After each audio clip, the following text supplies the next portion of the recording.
تو کس کم ظرف قسم کے دشمن سے ہم لوگ جا کے مذاکرات کریں؟ ایران کہتا ہے ہم جب مذاکرات کے لیے بیٹھتے ہیں آپ اوپر سے بم برساتے ہیں. ہماری اگزامپل ہے پاکستان کی. پاکستان کو دہشت گردی میں کی جنگ میں آج تک دھکیلے رکھا امریکہ نے. ہمارے 70,000 80,000 فوجی اور سیولینز شہید ہوئے. کوئی مسجد، کوئی امام بارگاہ، کوئی دربار، کوئی مدرسہ، کوئی کچھ محفوظ نہیں.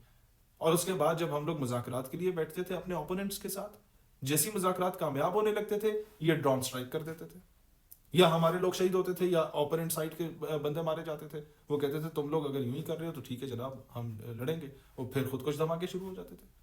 تو اس سے کون آشنا نہیں ہے؟ یہ ایک انتہائی گھٹیا قسم کی سوچ ہے جو کہ مسلط ہے دنیا پہ. اور انہوں نے معصوم بچیوں کے ساتھ جو جنسی درندگی کی ہے اس کو، ٹرمپ کی اس درندگی کو چھپانے کے لیے ان لوگوں نے وینزویلا پہ حملہ کر دیا، ایران پہ حملہ کر دیا، انہوں نے غزہ پہ حملہ کر دیا. ہزاروں لاکھوں لوگوں کی زندگیوں کو، کروڑوں لوگوں کی زندگیوں کو انہوں نے ایٹ سٹیک لگا دیا. قطر میں اور سعودیہ میں موساد کے ایجنٹس ملے آج کے پتہ چلا کہ آدھے حملے تو انہوں نے خود کیے تھے. صرف اڈوں پہ، امریکی اڈوں پہ حملے جو تھے وہ ایران نے کیے تھے. باقی تو جو عمارتوں پہ یا آئل ریفائنریز پہ تھے that was not Iran behind it, that was Mossad. تو اپنی چند جو کارنامے ان لوگوں نے سر انجام دیے تھے، جو حرکتیں انہوں نے چند چاڑی تھیں، ان کو بچانے کے لیے پوری دنیا کو آگ میں دھکیل رہے ہیں. یہی ماضی میں امریکی صدور کے دور میں کرپشن کے سکینڈلز کو بچانے کے لیے یہ لوگ وہ کیا کہتے ہیں عراق سے جنگ چھیڑ دیا کرتے تھے. لوگوں کی زندگیاں تباہ ہوتی تھیں، پورا خطہ اس کا امن تباہ ہوتا تھا، اور یہ ان کی حکومتیں بچ جاتی تھیں. ابھی جیسے آپ نے خطے کی بات کی ہے تو ابھی جو پرائم منسٹر شہباز شریف صاحب کی طرف سے ایک ٹویٹ کیا گیا تھا کہ ہمیں بڑا افسوس ہے اور اسرائیل کا جو ہے یہ حملہ جو تھا یہ بڑا بزدلی پہ مبنی، اور اس طرح کوئی بیان تھا. اس کے اوپر ٹائمز آف اسرائیل کی طرف سے، اسرائیل واچ ٹائمز کی طرف سے ایک ری ٹویٹ کیا گیا تھا جس کا آنسر تھا بیسیکلی کہ 9/11 کے دہشت گردوں کو پاکستان پناہ دیتا رہا ہے. تو ڈونٹ یو تھنک کہ جو میرا مطلب ایک ذاتی اوپینین ہے، میں اس میں غلط ہو سکتا ہوں، کہ لائک اسی چیز کو بنیاد بنا کے خدا نہ خواستہ یہ بھی ایک طریقہ کار ہو سکتا ہے کہ پاکستان پہ کوئی ایسا آپریشن لانچ کر دیا بسم اللہ کریں. Joint operation. آپ آئیں. آپ نے پاکستان کو کوئی مطلب ہے کہ للو پنجو سمجھا ہوا ہے؟ ضیاء الحق کا دور تھا، ڈاکٹر عبد القدیر خان کوٹ کرتا ہے کہ باب ضیاء کے دور میں جب اسرائیل نے انڈائریکٹلی کوئی ٹکٹلی کرنے کی کوشش کی نا، تو باب ضیاء نے بولا تھا کہ میں کھوتے پہ ایٹم بم رکھ کے نا اسے تل ابیب بھیج دوں گا. تو اب تو ہمارے پاس کیریئرز بھی ہیں. تم لوگوں نے مذاق سمجھا ہوا ہے. ڈو یو تھنک کہ اب میں ان ملکوں کے نام نہیں لیتا، تم سمجھتے ہو کہ ہم وہ ہیں؟ نو نو وی آر ناٹ. آپ پنگا لیں، یہ تو قوم انتظار کر رہی ہے، تو قوم خوش ہوتی ہے، واحد قوم ہے. وہ جو دبئی میں جو بیچارہ ہمارا ایک عدد بندہ شہید ہوا، وہ بھی انٹینشنلی نہیں اس پہ کوئی جا کے گرا. پورا دبئی اندر بڑا ہوا تھا، شیخ سارے ڈرے ہوئے تھے، یہ جا کے کروائیاں دیکھ رہا تھا کہ ہو کیا رہا ہے، تو ایک عدد کوئی پارٹ اس بیچارے کے اوپر جا کے گر گیا، تو یوں وہ شہید ہوا. ہماری قوم تو خوش ہوتی ہے ان چیزوں پہ. ہاں آپ نے دیکھا نہیں تھا مار کے حق میں؟ یہاں پر آپ کو پوری دبئی کی سڑکیں خالی نظر آتی ہیں آج، لیکن مار کے حق میں ہمارے جو گرائی ہوتے تھے، جہاں سے راکٹس لانچ کرنے کے لیے کھڑے ہوتی تھے ہماری فوجیں، وہ کہتا ہے روکو یار ایک سیکنڈ، میں نو آڑ دیو، میں اپنی آنکھاں نال ویکھاں گا میرا بجٹ کیویں یوٹیلائز ہو رہا ہے. یہ قوم ہے، اس کو آپ اگر دھمکی دے رہے ہیں تو شہباز شریف میرے لیے بہت برا ہوگا، but when it comes to Pakistan versus Israel, Shehbaz Sharif جو ہے وہ میرا وزیر اعظم ہے، پھر چاہے کسی فارم کا ہو. When it comes to Pakistan versus Israel, پھر خان، زرداری، نواز شریف نہیں، پھر ہم سب پاکستانی ہوتے ہیں، پھر ہم ایک ہوتے ہیں، پھر ہمارے اختلاف نہیں ہوتے. تو اس کی اسٹیٹمنٹ کو میں آن کرتا ہوں. پاکستان اس وقت بھی مجھے بہت گلے کامنٹ سے، جتنا اسٹریٹ فارورڈ سٹانس ہونا چاہیے تھا اگر اتنا نہیں بھی ہے نا، بہت گلے ہیں، لیکن پھر بھی سارے جو یہ نامرد ہیں نا ہمارے برادر ممالک، ان میں سب سے اچھا بیان، سب سے اچھا سٹانس، سب سے اچھا موقف ریاست پاکستان کا ابھی تک. ابھی جس طریقے سے آج آپ لوگ ایران امبیسی گئے تھے تو اس کا بیسیکلی موٹیو کیا تھا، میسج کیا تھا، اور آگے سے جو امبیسیڈر آف ایران تھے واٹ واز ہز ریسپونڈ؟ دیکھیں بات یہ ہے کہ اس بار تو انہوں نے شکریہ ادا کیا. انہوں نے کہا کہ جو بیانیے کی جنگ آپ کی پولیٹیکل پارٹی نے سوشل میڈیا پہ لڑی، اور امت کی وحدت کے لیے، امت کے اتحاد کے لیے جو رول آپ لوگوں نے پلے کیا، ہم اس کے شکر گزار ہیں.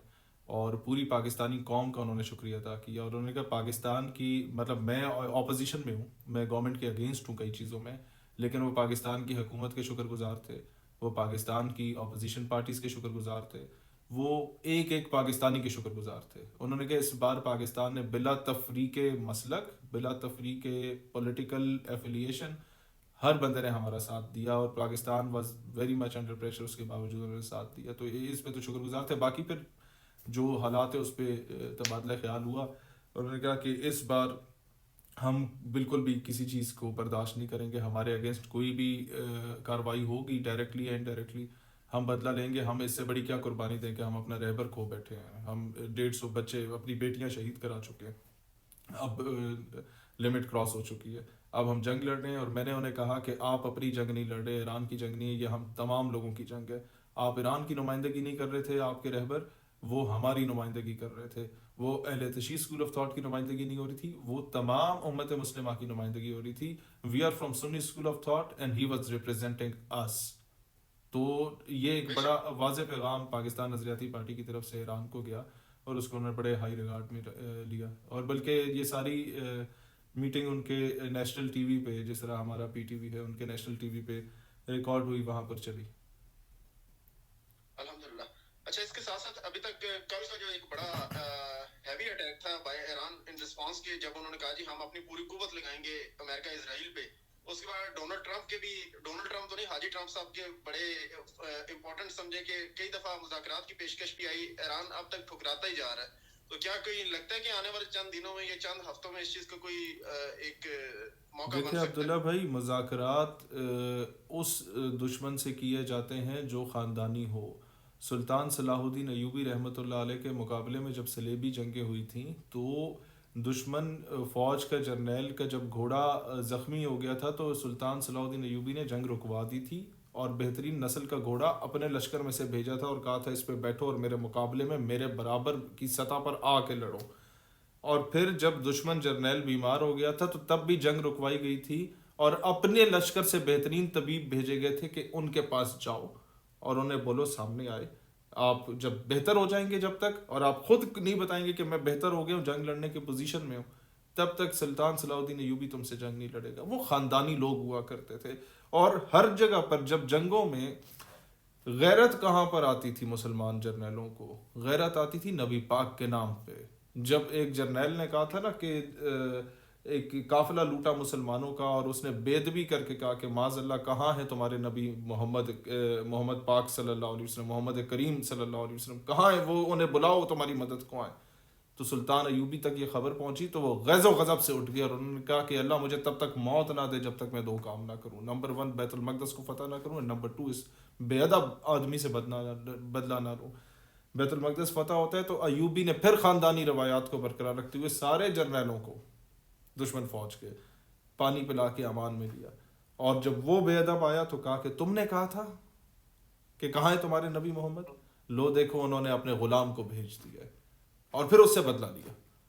تو یہ کچھ نارمز ہوتے ہیں, کچھ خاندانی روایات ہوتی ہے, کوئی پرمپرا ہوتی ہے جنگوں میں.